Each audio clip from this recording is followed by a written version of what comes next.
Have you ever sat alone in a quiet room late at night, feeling the heavy stillness of the house, and thought to yourself, if one more thing goes wrong, I am going to completely break down? It is a quiet, heavy thought that so many of us carry around in secret. We walk through our daily lives, making coffee, answering emails, smiling at people in the grocery store, but underneath it all, we are holding our breath. We live with this subtle, ongoing fear that our lives are built like a house of cards, and that a single unexpected phone call, a sudden diagnosis, a difficult conversation, or a financial shock will knock the whole thing down. We look at our lives and think, I am barely holding it together as it is. I couldn't possibly survive a real storm. Welcome back to Slow Down with Brenda. If you are joining us today, I want to invite you to take a deep, slow breath, let your shoulders drop away from your ears, and just pause for a moment. You don't have to fix anything right now. You don't have to figure out the next 10 years of your life in this exact minute. You are safe here. We often talk about strength and resilience as if they belong only to extraordinary people. We see someone navigate an unimaginable loss or a profound life shift with grace, and we look at them with awe. But right after that awe comes a cold wave of doubt. We tell ourselves, they are made of something different. If that happened to me, I would end up broken on the floor. But here is a gentle truth that psychological research quietly reveals. We are almost always wrong about our own fragility. When trauma specialists and psychologists study how human beings respond to life-altering events, they find something remarkable. The percentage of people who permanently break down or develop long-term trauma responses after severe adversity is actually quite small. The overwhelming majority of human beings do something else entirely. We hurt, we cry, we grieve, and we feel utterly lost for a season, but eventually, quietly, we adapt. We find a way to keep going. Why don't we tell each other this more often? Why do we let ourselves live in constant fear of our own breaking point? Imagine carrying a heavy backpack everywhere you go. The weight isn't actually the trouble you are facing today. The weight is the endless worry about the trouble that might come tomorrow. You are exhausting yourself by trying to survive crises that haven't even happened yet. Consider a story that illustrates this so clearly. A woman spends years longing to become a mother, enduring round after round of fertility treatments, pouring all her hope and energy into a single dream. Finally, the moment arrives. She is pregnant. But just 3 months into that long-awaited pregnancy, she receives a devastating diagnosis: advanced ovarian cancer. If you had asked her a year earlier, could you handle facing a life-threatening illness while carrying the child you fought so hard for? She would have likely answered without hesitation, no, I would collapse. And yet, when the moment actually arrived, she didn't collapse. She didn't become a helpless victim of her circumstances. Something deeper awoke inside her. She chose to walk through the pregnancy with incredible presence. She brought her beautiful baby into the world, and in the time she had left, she lived fully, creating memories, writing down her story, and ensuring her daughter would always know how deeply she was loved. She didn't ask for that storm. She didn't deserve it. But when it arrived, she discovered that inside her was a reserve of strength she never knew existed. That reserve exists inside you, too. You do not feel your strength right now because you don't need it right now. You cannot draw upon emergency strength while sitting at your kitchen table on an ordinary Tuesday. That power only reveals itself when the moment demands it. So, what if we stopped waiting for the other shoe to drop? What if, instead of asking, what if I fall apart, we started asking ourselves, what if I am far more durable than I have ever given myself credit for? You are not a fragile piece of glass waiting to shatter. You are a living, breathing human being with thousands of years of survival built into your DNA. You have already survived 100% of your hardest days up until this point. Every heartbreak, every failure, every night you thought you wouldn't make it to the morning, you passed through all of them, and here you are. Let's take a moment together to put down that heavy backpack of anticipation. You don't need to have every answer for tomorrow. You only need to trust that when tomorrow comes, you will know how to take the very first step. If you ask most people what resilience means, they will tell you it is the ability to bounce back. We have been sold this idea that when life pulls us down or stretches us to our absolute limit, a resilient person simply snaps back into their Russian shape like a rubber band. We expect ourselves to go through a painful divorce, a sudden career shift, or the loss of someone we held dear, and then somehow return to the exact same person we were before it all happened. But let's pause and be honest with ourselves for a moment. Have you ever tried to force yourself to be your old self after a major life storm? It feels exhausting, doesn't it? It feels like trying to put on a coat that no longer fits.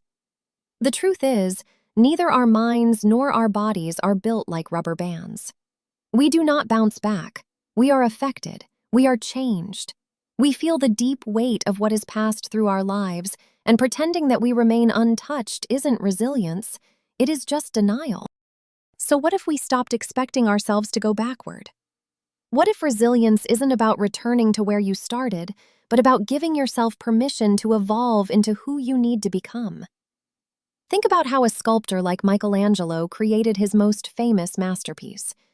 When people marveled at the statue of David and asked how he created something so extraordinary out of a massive, cold block of marble, Michelangelo gave a beautiful answer.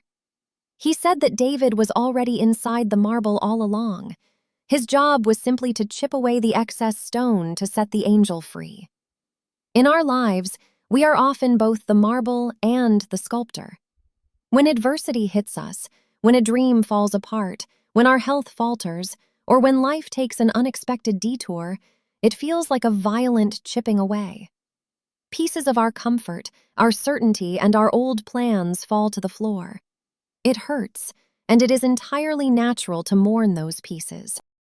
But the hammer and chisel of life do not exist to destroy you. They are quietly clearing away what you no longer need.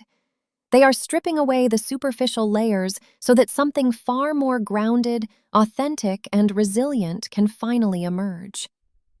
Imagine sitting in a doctor's office, expecting a simple routine update, and instead being told that your body has changed forever.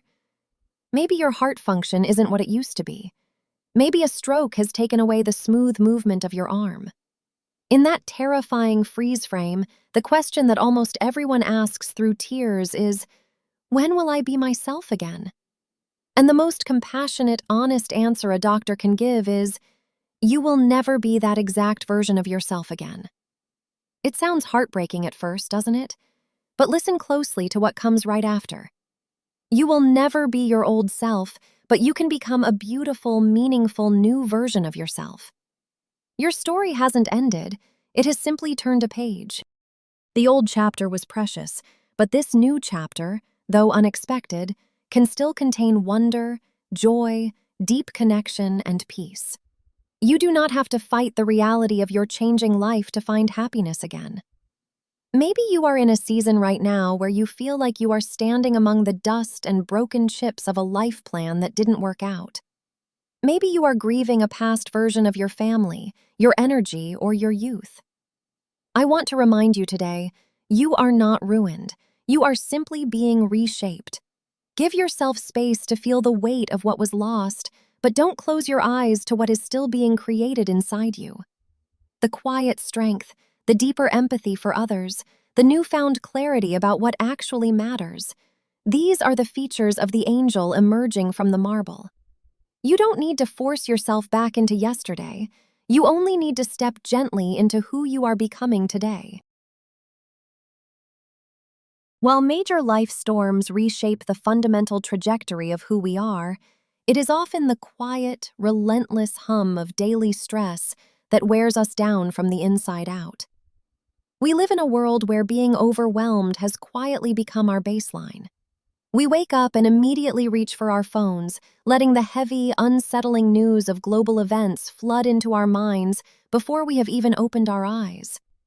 We spend our days juggling work deadlines, managing household chores, worrying about our kids, caring for aging parents, and trying to keep up with an endless list of expectations. We tell ourselves, I'm just a little stressed out, but that's just modern life. We treat stress as if it were an invisible emotion, just a vague, dark cloud floating around in our heads.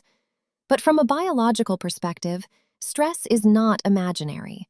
It triggers a very real, physical cascade of events inside your body every single time you feel it. Think about how our bodies were designed. When our ancestors encountered a physical threat in the wild, like a wild animal stepping out of the trees, the brain instantly flipped on a survival switch. The heart rate soared, blood pressure spiked, stress hormones flooded the bloodstream, and breathing became shallow and fast. Non-essential functions like digestion, immunity, and cell repair were instantly turned off so that all available energy could go toward one thing: running away or fighting for survival. Once the danger passed and the threat was gone, the animal rested. The survival switch turned off, and the body naturally returned to a state of calm and repair. The challenge we face today is that our survival switch is constantly being flipped on by things that cannot be outrun. A difficult email from a supervisor, an unexpected bill in the mail, a sharp comment from a partner, or a continuous feed of tragic news. None of these are physical predators, yet our nervous system treats them the exact same way. We turn on that high-alert survival state 20, 30, or 50 times a day. Our shoulders stay tight up near our ears. Our breathing remains shallow. Our hearts carry a quiet, persistent pressure. Over time, living in a constant state of low-grade alarm takes a heavy toll on our physical well-being, especially on our hearts. It leaves us feeling hollowed out, irritable, and perpetually exhausted, even when we haven't done heavy physical work. If you are reading this and feeling a sense of guilt or worry about your own stress levels, please pause and take a gentle breath. You do not need another reason to feel bad about yourself. The goal here is not to demand that you eliminate every stressor from your life. You cannot simply quit your job today, you cannot instantly fix world events, and you cannot stop being a devoted caregiver to the people you love. We cannot always control the outer weather. What we can do is learn how to flip the switch back off. You are not helpless against your body's stress response. Just as your mind has the capacity to turn up the alarm, it also holds the incredible power to dial it back down. Your nervous system does not need a 2-week vacation to feel safe again. It just needs tiny, intentional moments of quiet throughout your day. Maybe it is choosing to turn off the news in the morning and driving in silence for 10 minutes. Maybe it is stepping outside, placing your hand on a tree, and taking 3 slow, deep breaths into your belly. Maybe it is sitting on the couch after a long day, closing your eyes and telling yourself gently, in this exact moment, right here, I am safe. When you offer yourself these small moments of softness, your heart rate slows. Your blood pressure settles. Your body receives the clear signal that the immediate threat has passed, and it can begin to restore itself. You don't have to solve every problem on your plate before sunset. You only need to give yourself permission to step off the battlefield, even if it is just for 5 quiet minutes today. So how do we begin to rebuild our lives when everything feels uncertain, or when the weight of the world feels like too much to carry? It doesn't require a grand, overwhelming life overhaul. It doesn't mean you need to revolutionize your entire routine overnight. Healing and resilience usually begin with 2 gentle, quiet shifts in the way we view our current reality. The first shift is acceptance. So many of us spend an enormous amount of precious energy fighting what has already happened. We replay conversations in our heads saying, "This shouldn't be happening," or "Why did things have to change?" or "If only I had done something different." We stand at the edge of a new reality, stubbornly refusing to step across the threshold because we are so deeply attached to the life we thought we were going to have. We often avoid acceptance because we mistake it for surrender or defeat. We think that if we accept a difficult situation, it means we are saying it was okay, fair, or deserved. But acceptance is not giving up. Acceptance is simply having the courage to look at reality without delusion. It is acknowledging, this is where I am right now. This diagnosis is real. This door has closed. This loss has happened. When you finally stop fighting reality, something incredible happens. You stop bleeding energy into the past.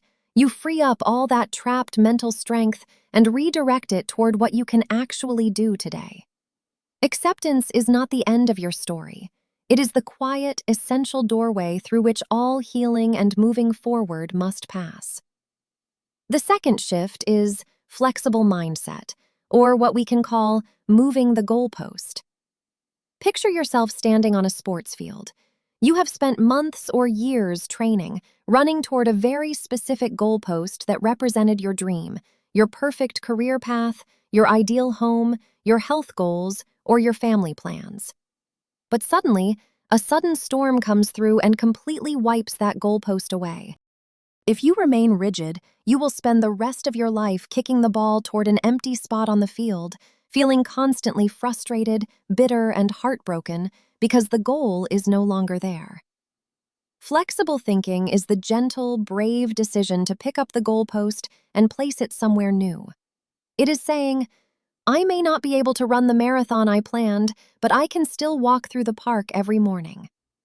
I may not be able to return to my old job, but I can bring my gifts and heart into a new community. My life may not look like the drawing I made when I was 20, but I can still build a beautiful, meaningful home in this new landscape. When you move the goalpost, you give yourself permission to find purpose and joy in a life that looks completely different from what you originally imagined. The goal was never just the specific picture in your head. The real goal was finding peace, connection, and meaning. And those things can exist on any field where you choose to plant your feet. Tonight, as you finish watching this video, I want to invite you not to worry about fixing your whole life tomorrow. You don't have to figure out the next 5 years. Just ask yourself one simple question. What is the single, smallest, gentlest action I can take right now to care for myself? Maybe it is going to bed 30 minutes earlier. Maybe it is drinking a warm cup of tea without looking at your phone. Maybe it is whispering a quiet thank you to your body for holding you through another day. You don't need to see the entire staircase to take the first step. You only need enough light for the very next step right in front of you. Take it gently, take it slowly, and trust that you are going to be okay.